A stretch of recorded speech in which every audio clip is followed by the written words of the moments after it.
சீமை இலத்தையில் green apple பேர். இந்த க்ரீன் ஆப்பிள் பேரையும் மிஸ் இந்தியா ஆப்பிள் பேர் ரெண்டையும் மிக்ஸ் பண்ணி நடவு பண்ணியிருக்காங்க. ஒரு ஏக்கருக்கு குறைஞ்சபட்சம் வந்து பார்த்திங்கன்னா உங்களுக்கு வந்து ஒரு 900 செடி வரைக்கும் நடவு பண்ணலாம். இப்படி அடர் நடவாக பிளான்டேஷன் பண்ணும்போது தான் இதில் வந்து அதிகபட்சமான நம்ம இன்கம் எடுக்க முடியும். என்ன காரணம் அப்படின்னா இதில் வந்து பிளான்ட்டில் வந்து பார்த்திங்கன்னா ஃப்ரூட்ஸ் நம்மளுக்கு அதிகமாக வரும்போது இதனுடைய ஸ்ட்ரென்த்து தாங்காமல் பிளான்ட்ஸ் வந்து ஃபுல்லாகவே வளையும். அதுக்காக என்ன பண்ணுறாங்க அப்படின்னா இவங்க ஸ்டே கொடுக்குறக்காக என்ன பண்ணுறாங்கன்னா நம்ம ஜிஏ கட்டுக்கம்பியை வச்சு என்ன பண்ணுறாங்க அப்படின்னா இந்த மாதிரி வந்து நம்ம எப்படி பந்தல் போடுவோமோ, இப்போ வந்து ஒரு பாவைக்காய்க்கு பந்தல் போடுறோம், இல்லை வந்து வேறு பிளான்ட்டுக்கு வந்து பந்தல் போடுறோமோ அது மாதிரி ஃபுல்லாகவே பந்தல் போடுறாங்க. இந்த ஷேப் இருக்கிறதுனால உள்ள கீழோடி போயிட்டு தான் இதில் ஹார்வெஸ்ட் பண்ணுறாங்க.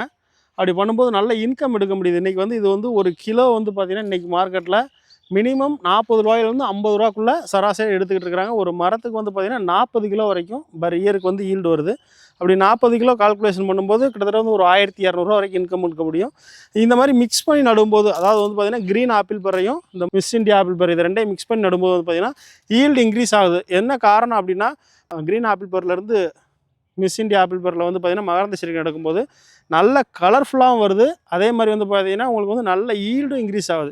இப்போ நான் 40 கிலோ சொன்னதா இவங்க சொல்கிறது வந்து பார்த்திங்கன்னா நியரஸ்ட் 60 கிலோ இதில் இன்கம் வருது அப்படின்னு சொல்லி சொல்கிறாங்க. அந்தளவுக்கு